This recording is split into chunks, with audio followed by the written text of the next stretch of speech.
Hello, this is a short video summarizing some of the key concepts and ideas in the third section of the child development course, chapters 4, 5, and 6 in the textbook and on the slide deck, covering the cognitive, physical, and socio-emotional development of infants. Chapter 4 covers the physical development of infants. It starts with a discussion of growth patterns. The earliest growth for infants occurs at the top. The head grows faster than the rest of the body, and growth also starts at the center of the body and then moves outward. And there are technical concepts, terms presented in the text for both of those. The cephalotal earliest is the earliest growth that occurs at the top, and proximodistal is the growth that starts in the center and then moves out. The brain grows a great deal in infancy, and there are slides that show the parts of the brain that you should be familiar with. I think a more important discussion, though, is about the growth and extension of brain cells or neurons. That's critical. Extending from the neurons are two types of fibers, known as axons and dendrites. Axons carry signals away from the cell body, and dendrites carry signals toward the cell body. Those extensions, those neurons, are protected by the myelin sheath, a layer of fat cells encasing many axons that help signals travel faster. As children grow and their brain grows and matures, these parts of the brain grow, the myelin sheath gets more extensive and larger, and that is what enables the more sophisticated thought processes that children accumulate as they get older.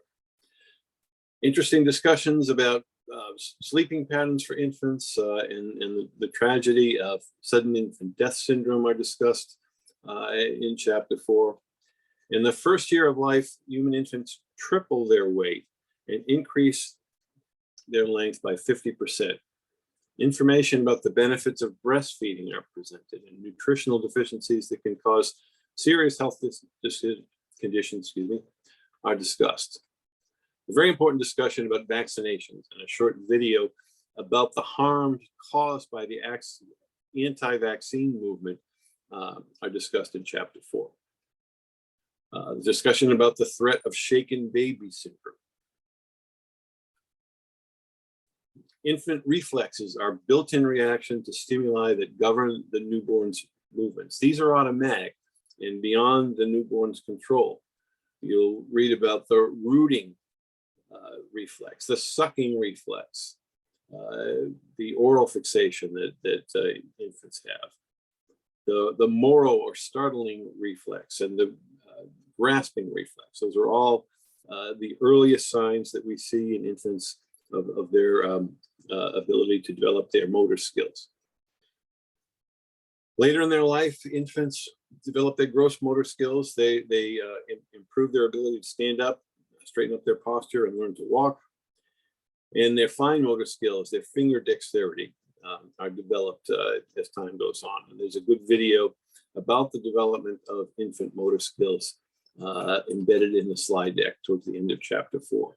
Then the chapter concludes with a discussion about infant perception, the development of vision, and the other senses. So that's a quick summary of chapter 4, and we move on to chapter 5, which discusses the cognitive development of infants. We're going to begin every discussion about cognitive development in each chapter in cognitive development with a consideration of the work of the Swiss psychologist Piaget. Piaget's theory is a general, unifying story of how biology and experience sculpt cognitive development. But there are additional considerations regarding cognitive development of children that also have to be considered, and we will address those as we go along through the course. So Piaget introduces us to some important concepts. Adaptation involves infants adjusting to new environments. They develop schemes, which is a mental representation of the things that they see and sense that are going on around the world about them. Accommodation relates to their ability to adjust themselves accordingly. Organization is a concept that explains how infants or anyone adjust their thoughts that occur to them into a higher ordered system so that they're able to repeat certain actions based on their experience and how those actions benefit them in some way. And then the infant's and child's ability to do all of this obviously increases as they grow, as they age, as they gain new experience, as they learn. The first stage of Piaget's framework is the sensory motor stage, and he breaks it down as he does all of the stages into sub-stages. There are 6 of them in the first stage. Those are simple reflexes, first habits and primary circular reactions, secondary circular reactions, coordination of secondary circular reactions, and then tertiary reactions. And there's a good discussion of all of those. A chart on slide 7 in the chapter 5 slide deck gives a good overview of the whole stage. Then watch a video which explains the concept of object permanence, which is one piece of how the entire stage of cognitive development of infants is explained by Piaget. Most developmentalists agree that Piaget underestimated infants' early abilities and that both nature and nurture are involved. There's a lot of research on infant cognitions that is occurring even today, and there is no one theory connecting all of the findings. Some more discussion in the chapter that go beyond Piaget that to talk about how infants can learn through 2 types of conditioning. Classical conditioning is a result of pairing. A new stimulus elicits a response previously given to another stimulus. And then there's a discussion of Skinner's operant conditioning. The consequences of a behavior produce changes and the probability of the behavior's occurrence. And you're probably familiar, if you took the Psychology 101 course, you're familiar with Skinner and his discussion of conditioning, the experiments with rats and how they learn different behaviors based on the rewards or the punishments that they can achieve by going through different experiments. Infants learn new things in similar ways. As a toddler gets older and is able to reach up and perhaps reach the stove, we teach them to be careful that they don't burn themselves. And that is an example of conditioning them. They can injure themselves if they touch that hot stove. Infants gain increasing ability for sustained attention, and the concepts of habituation, dishabituation are explained in detail and are linked with their ability to sustain attention. They habituate themselves to different experiences and learn what they need to do to express their hunger, for example. And once they're fed right away, when they start crying, they learn that is the way to get what they want. Their memory improves as they age, both their implicit memory and the explicit memory. By the end of the 2nd year, their long-term memory is more sustainable and reliable, and there are more details provided on that in the chapter. Infants learn by imitation. They develop concepts or groupings of similar objects, events, people, and ideas. An infant as young as 3 or 4 months of age can group objects with similar appearances, all of by color, by shape and size. Eventually they learn that these are the stuffed bears, these are the other types of stuffed animals. You'll read a discussion about how we measure infant development.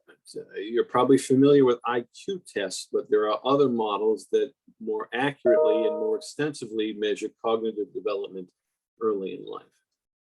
And then finally, there's a good discussion about English language development, very important thing that we pay attention to in the lives of young children. Concepts to learn that we will return to as we go through the course: phonology, morphology, syntax, semantics, and pragmatics are The rules of the road in language development, they cut across all spoken languages. Learn those concepts and how to apply them when it comes to how children of all ages gain and grow their ability to use their language and acquired additional languages over time. Genetic and environmental influences are considered, and there are videos to watch on infant vocalization and labeling. So that's chapter 5. Chapter 6 discusses the socio-emotional development of children. Emotions are feelings or affect when a person is in a state of interaction that is important to him or her, that has biological and environmental influences. The primary emotions expressed in infancy include surprise, anger, joy, sadness, fear, and disgust. I don't want to eat those straining peas. They primarily express their emotions by either crying when they're upset about something and smiling when they're happy about something. We also consider the significance of fear and stranger and separation anxiety and what they can bring out in terms of the emotional lives of infants. As they get older, they gradually increase their ability to self-regulate. We pay a lot of attention to the concept of temperament. And there's a good discussion about the categories of temperament that help us distinguish between the different temperaments that infants might express. You may be familiar with the concept of an easy child, who is one who is most often in a positive mood, who quickly establishes routines and easily adapts to different environments, as opposed to a difficult child who more often reacts negatively, cries frequently, resists change, and shows irregular behaviors. Or a slow to warm up child who has a low mood intensity, a low activity level, less affect, less emotion expressed than either of the other two categories. Somewhat negative, but not as much as one who might be considered a difficult child. These types of temperament are linked to later outcomes in life, and there's a video that illustrates these different temperaments and discusses the links they have later in life. We consider the concept of personality development in chapter 6, excuse me.